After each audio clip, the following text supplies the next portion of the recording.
Bonjour, bonjour. L'épisode d'aujourd'hui s'intitule Comment rester en forme en hiver.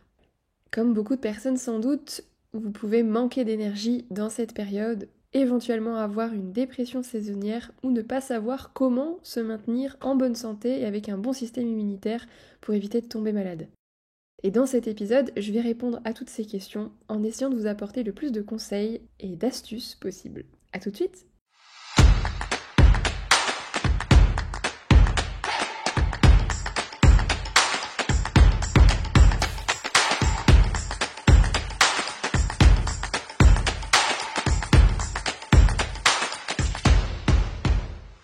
Pour vous donner un petit contexte concernant la médecine chinoise ou l'astrologie chinoise, il faut savoir que l'hiver ne démarre pas comme dans notre calendrier occidental. L'hiver commence en novembre et dure 3 mois. Donc c'est novembre, décembre et janvier. Pour préparer l'hiver, normalement il faut s'y prendre en préventif et commencer déjà pendant l'automne. Donc l'automne en astrologie chinoise, ce serait août, septembre et octobre.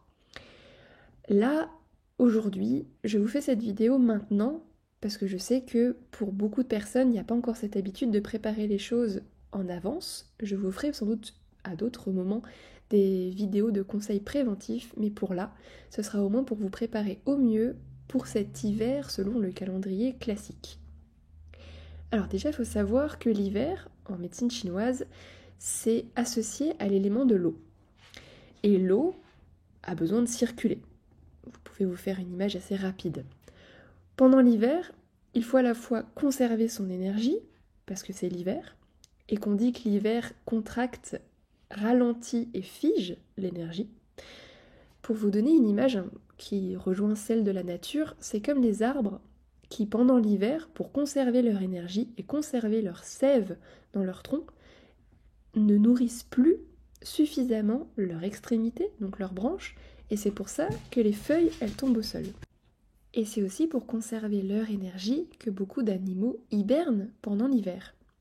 Et bien l'humain, ça devrait être un petit peu pareil, dans le sens où il devrait ne pas s'épuiser, mais on verra plus tard encore en détail, mais thésauriser son énergie, donc en garder une grande partie, la nourrir. Aussi, il faudra apporter une circulation quotidienne pour aider à faire circuler le chi, l'énergie, et garder l'eau en mouvement, mais ce mouvement sera doux, donc rien d'épuisant. Ce ne sera pas le moment de faire par exemple trop de cardio ou de sport intense, parce que en médecine chinoise, on dit que tout ce qui est cardio, tout ce qui est sport qui va faire travailler le cœur de manière forte ou intense, c'est associé à l'élément feu.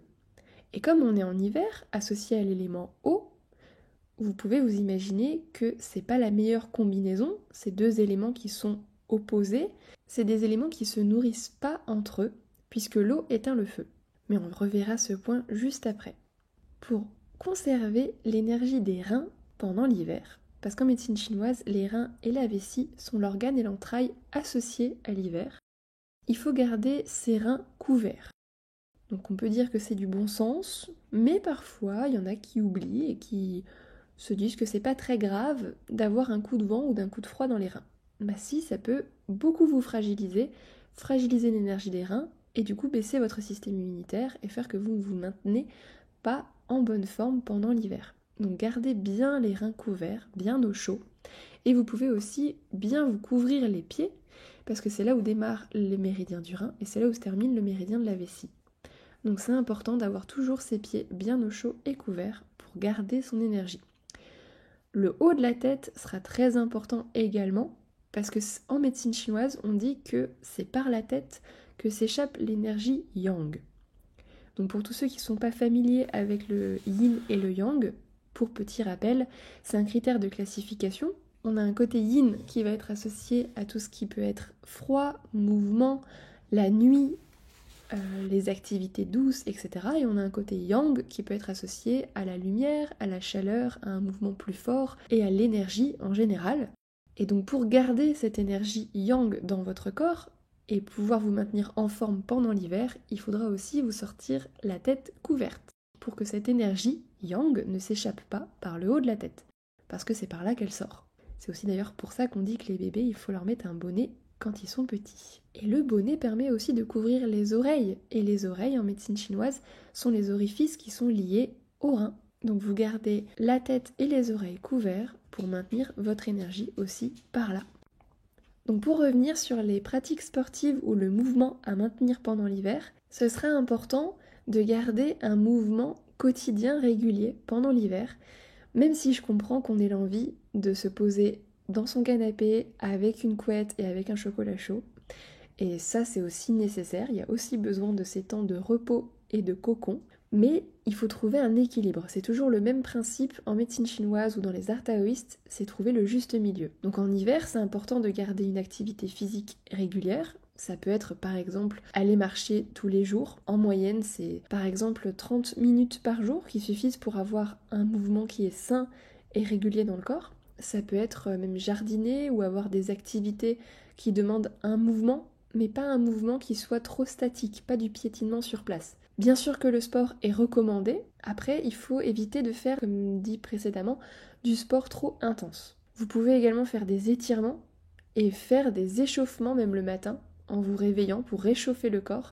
Ça permet d'échauffer les articulations, surtout pour tous ceux qui ont des douleurs qui se réveillent pendant l'hiver à cause du froid, comme par exemple l'arthrose. L'idée dans le mouvement et dans la circulation, c'est d'activer la circulation lymphatique et sanguine. Il y a aussi d'autres moyens de se réchauffer et d'activer ces circulations. Ça peut être par exemple de faire ce qu'on appelle des douches sèches. C'est des frictions de la peau où vous frottez votre corps avec un gant de crin pour activer la circulation. Ça peut se faire par exemple le matin au réveil pour s'activer et pour réchauffer le corps. Vous pouvez également au réveil, avant de vous lever du lit, pour tous ceux qui ont des douleurs de dos, frotter le bas de vos lombaires pour réchauffer les reins. Ça peut faire un petit boost pour réveiller l'énergie dès le matin. Vous pouvez également mettre une bouillotte chaude dans le dos le soir ou quand vous avez envie dans la journée si vous avez froid et si vous avez la possibilité de le faire chez vous.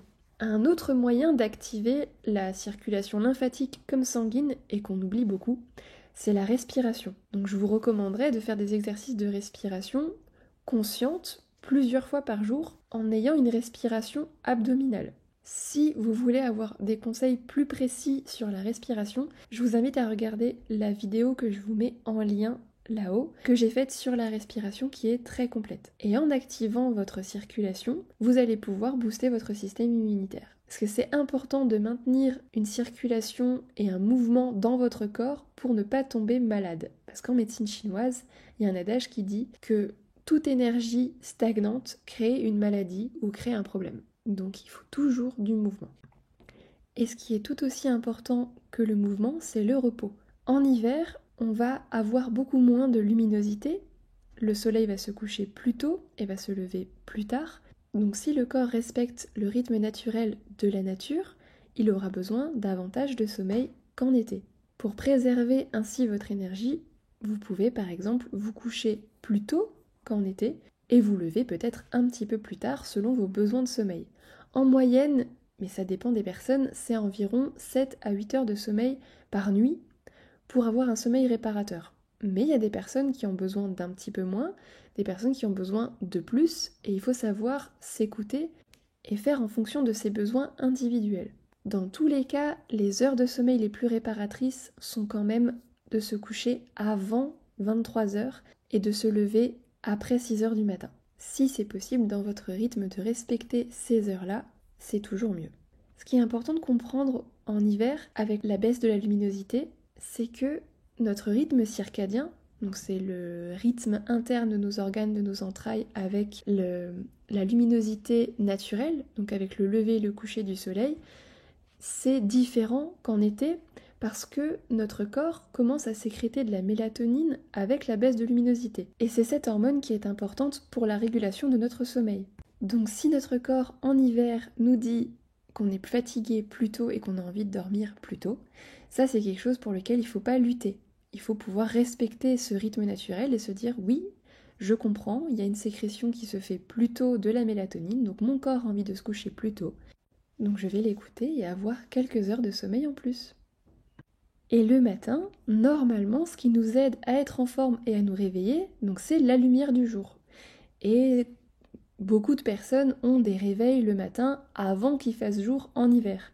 Et du coup, quand on se lève en hiver et qu'il fait encore nuit, on n'a pas le boost de cortisol qu'on aurait s'il faisait jour, parce que notre corps ne va pas la sécréter tout de suite, il va conserver sa mélatonine, et c'est pourquoi on peut avoir du mal à se motiver et à se mettre en route dès le matin. Parce que la cortisol fait un petit pic de stress qui nous permet de nous réveiller et d'être en forme pour la journée. Et en fait, il y a une autre hormone qui se met en route normalement avec la luminosité et avec les petits pics de cortisol, c'est la dopamine. Et la dopamine, c'est ce qui fait qu'on est en forme et qu'on est motivé, qu'on a du plaisir et qu'on a envie de faire des choses dans la journée. Et donc, si on n'a pas ces sécrétions-là parce qu'il n'y a pas suffisamment de lumière le matin, on peut se sentir fatigué, voire même déprimé. Et c'est pour ça aussi qu'on entend souvent parler de dépression saisonnière. C'est parce qu'il n'y a pas ces petits pics-là et que de l'autre côté, ça influe sur notre bien-être. Et il y a une autre hormone encore importante, c'est la sérotonine. Comme celle-ci est aussi majoritairement sécrétée avec la lumière extérieure, en hiver, on a aussi une baisse de la production de sérotonine. Et la sérotonine, c'est l'hormone qu'on dit l'hormone du bonheur, et donc c'est celle qui va influencer aussi sur notre humeur et sur notre bien-être. Par exemple, quand on a une baisse de sérotonine, on peut se sentir plus fatigué, plus facilement irritable, on a une baisse de motivation, on a des troubles du sommeil, on a des changements d'humeur, on a même des pertes d'appétit. Donc tout ça se rapproche encore une fois de ce qu'on appelle la dépression saisonnière. Donc par exemple, si vous faites partie de ces personnes qui sont très impactées par la baisse de luminosité en hiver et qui se sentent assez déprimées, alors soit vous avez la possibilité de vous lever plus tard en même temps que le lever du soleil, et vous pouvez profiter de cette luminosité-là, éventuellement même sortir dès votre réveil pour absorber ce que vous pouvez en vitamine D, même à travers les nuages. Ou alors, il y a une autre solution, ça s'appelle la luminothérapie.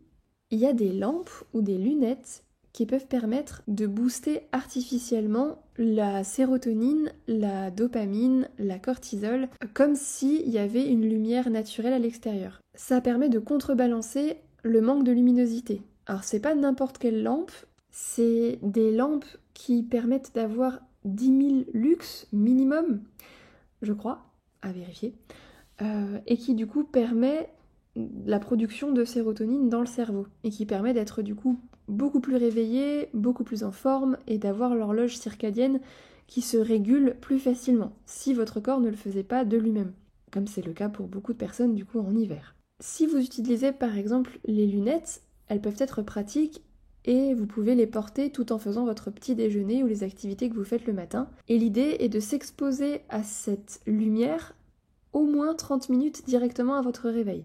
Et normalement, l'idée, c'est que la lumière va permettre d'activer les régions cérébrales qui sont impliquées dans la synthèse de la sérotonine.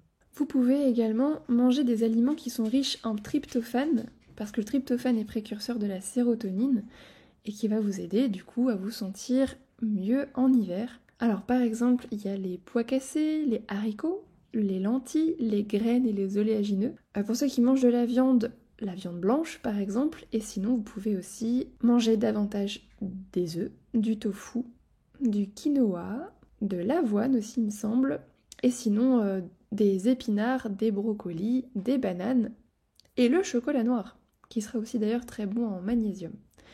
Vous pouvez manger davantage de ces aliments-là pour ceux qui sont du coup sensibles à la baisse de la luminosité et pour avoir une meilleure humeur. Pour justement continuer sur l'alimentation, parce que c'est une partie qui sera très importante en hiver, que ce soit pour votre humeur, mais aussi pour votre immunité. Bien évidemment, il faut toujours manger des aliments frais et de saison. Donc en hiver, vous aurez par exemple les courges, qui seront très très bonnes en soupe ou même dans plein d'autres recettes. Il faut manger le plus possible des aliments chauds et de nature chaude, parce qu'en médecine chinoise, tout ce qui est chaud va venir réchauffer le corps, c'est un petit peu du bon sens, et qu'en hiver, comme on a du froid, il faut éviter de manger tout ce qui est glacé ou froid. Donc éviter tout ce qui est glace ou tout ce qui sort directement du frigo, éviter les yaourts, éviter par exemple de vous servir de l'eau avec des glaçons ou de boire des boissons fraîches sorties du frigo. Tout ça va refroidir votre corps et donc ne pas aider en hiver. Vous pouvez également ajouter des épices qui sont réchauffants, comme par exemple la cannelle ou encore un petit peu de piment. Surtout d'ailleurs au mois d'octobre, qui fait encore partie de la saison du métal et donc de l'automne en médecine chinoise, parce que le piment va booster l'énergie du métal et donc booster les poumons et votre système de défense du corps.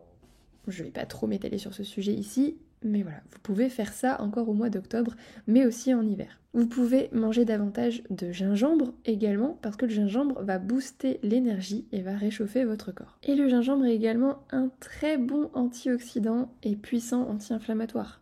Donc il va pouvoir aussi stimuler votre défense immunitaire, votre circulation, en plus de réchauffer le corps. Ah oui, et en autre épice, vous pouvez aussi ajouter du curcuma dans vos plats, qui est aussi un grand anti-inflammatoire et un très bon antioxydant. Vous pouvez y aller dans tous vos plats, il n'y a pas de limite pour le curcuma. Et pour d'ailleurs booster l'action du curcuma, une petite astuce, vous ajoutez un petit peu de poivre noir avec, ça permet de potentialiser son action. Et le clou de girofle est un très bon antibactérien, donc pour ceux qui aiment bien son goût, vous pouvez même le croquer à même la bouche, c'est très bien. Ou sinon en ajouter dans vos plats. Et le cardamone aussi est un anti-inflammatoire et antispasmodique. Et il est très très riche en minéraux, comme par exemple calcium, potassium, fer ou zinc, qui sera très nécessaire en hiver. Et vous pouvez bien évidemment vous faire des petites recettes qui boostent le système immunitaire, comme par exemple le célèbre lait d'or, que je vous invite à regarder sur Google parce que j'ai pas encore fait de vidéo dessus. Peut-être prochainement, si ça vous intéresse, n'hésitez pas à me mettre en commentaire si vous voulez que je fasse une vidéo dessus. Et il y a eu la recette du vinaigre de feu que j'avais faite en vidéo, qui permet de booster votre système immunitaire, que ce soit en préventif ou même en curatif si vous tombez malade. Je vous mets le lien à l'écran juste en haut pour que vous puissiez cliquer dessus. Il sera également très important d'avoir suffisamment de vitamine C en hiver, donc que vous pouvez trouver par exemple dans tout ce qui est de saison, donc kiwi, citron, orange, clémentine, les pommes, les betteraves, les carottes, mais aussi les épinards et d'autres que j'oublie sans doute,